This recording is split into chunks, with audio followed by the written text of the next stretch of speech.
Pernah nggak sih kalian lihat dinding rumah habis diplester, kok hasilnya masih kayak kulit jeruk? Belepotan sana sini bahkan ada yang miring kayak mau rubuh. Tenang, bukan cuma kalian kok yang ngalamin.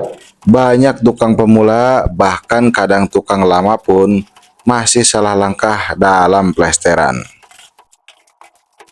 Assalamualaikum warahmatullahi wabarakatuh. Halo bos, halo juragan, dulur-dulur tukang, sobat bangunan dimanapun kalian berada di seluruh penjuru negeriku Indonesia tercinta. Apa kabar kalian semua?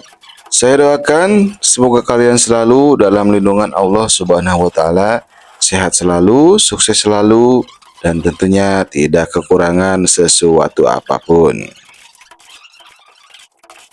Nah, di video kali ini saya bakal tunjukin step by step cara plester yang benar. Mulai dari nempelin aduk sampai ngecek lurusnya pakai lot. Sambil kita bahas masalah-masalah umum plus solusi biar hasilnya rapi, kuat, dan awet. Jadi simak terus sampai habis, jangan skip karena tiap langkah ada tips pentingnya. Langkah pertama, kita tempel atau teplok-teplokin adukan ke dinding. Masalah yang sering terjadi di sini apa? Banyak orang langsung tebelin adukan. Tujuannya sih biar cepat nutup, tapi hasilnya adukan gampang jatuh, tembok enggak nempel kuat. Solusinya, tempel tipis dulu biar adukan ngikat ke dinding. Setelah itu baru tambah lagi. Jadi intinya jangan rakus. Karena yang kebanyakan itu nggak selalu bagus. Kayak makan juga. Kalau rakus bisa sakit perut. Ya nggak teman-teman?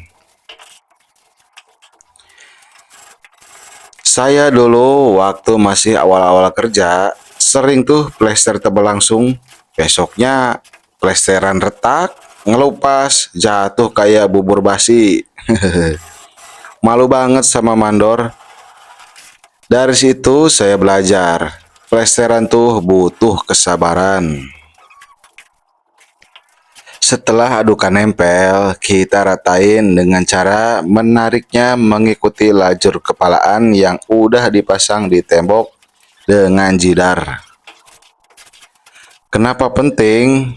Karena lajur kepalaan ini ibarat rel kereta. Kalau keretanya keluar rel, ya nyungsep. Sama kayak plester. Kalau nggak ikut lajur, hasilnya bakal miring dan acak-acakan. Kesalahan yang sering terjadi, banyak orang langsung gosok atau asal tarik. Padahal kepalaan udah dipasang, tapi nggak dijadikan patokan. Akhirnya dinding jadi melengkung kayak senyum miring. Solusi gampang.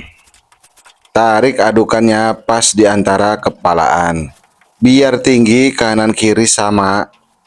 Kalau ada yang kelebihan, buang. Kalau masih ada yang kurang rata, tambahin adukannya. Jadi hasilnya rapi, rata, dan presisi. Kalau hidup punya jalur, ikutin jalurnya. Jangan malah belok seenaknya. Soalnya keluar jalur itu sering bikin susah balik lagi. Nah, plesteran juga gitu teman-teman. Nah, setelah rata sesuai lajur kepalaan, kita tarik lagi pakai jidar. Jidar ini fungsinya buat ngecek sekaligus merapihkan adukan yang sudah diratain tadi. Kalau jidarnya lengket penuh adukan, berarti masih banyak bagian yang kelebihan. Kalau jidarnya bolong-bolong, artinya ada yang kurang. Tinggal ditambahin adukannya lagi. Saya pernah lihat orang males pakai jidar. Katanya cukup dirasa pakai mata aja. Begitu kering, dindingnya cekung sana sini, taruh lemari aja jadi miring. Makanya jangan malas pakai jidar. Ibarat hidup, kita butuh alat ukur supaya lurus. Kalau enggak, bisa jadi kita ngerasa udah bener, padahal ternyata melenceng jauh. Ya enggak teman-teman? Kalau permukaan udah rata, kita lanjut bikin sudut dengan pasang jidar papan. Nah, bagian ini sering disepelekan. Padahal sudut itu bikin tampilan dinding kelihatan rapi atau enggak. Kalau miring, nanti waktu dipasang kusen, pintu atau jendela, bisa bikin kepala cenat-cenut lihatnya. Saya pernah ngalamin diprotes pemilik rumah gara-gara sudutnya enggak lurus.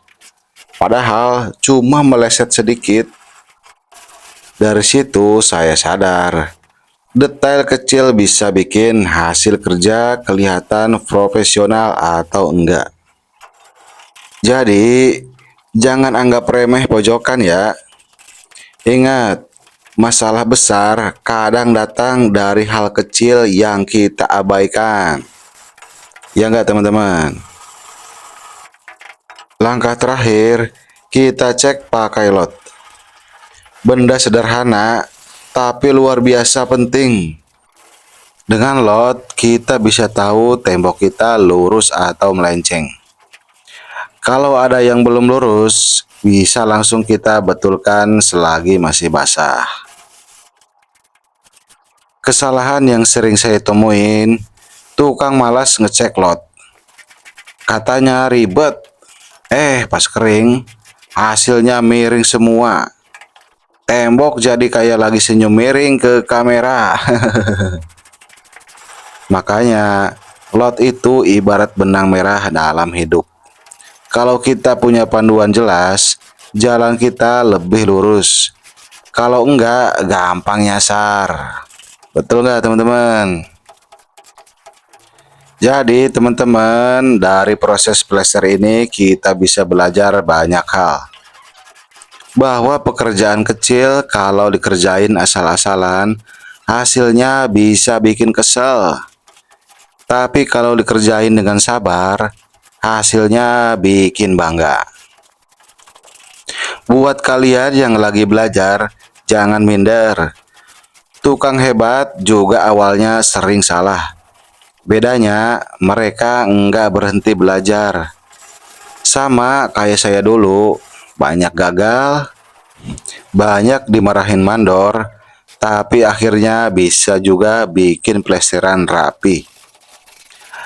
Kalau kalian suka konten kayak gini, jangan lupa support channel ini, like, share, dan subscribe, karena dukungan kecil dari kalian bikin saya semangat terus berbagi tips bermanfaat.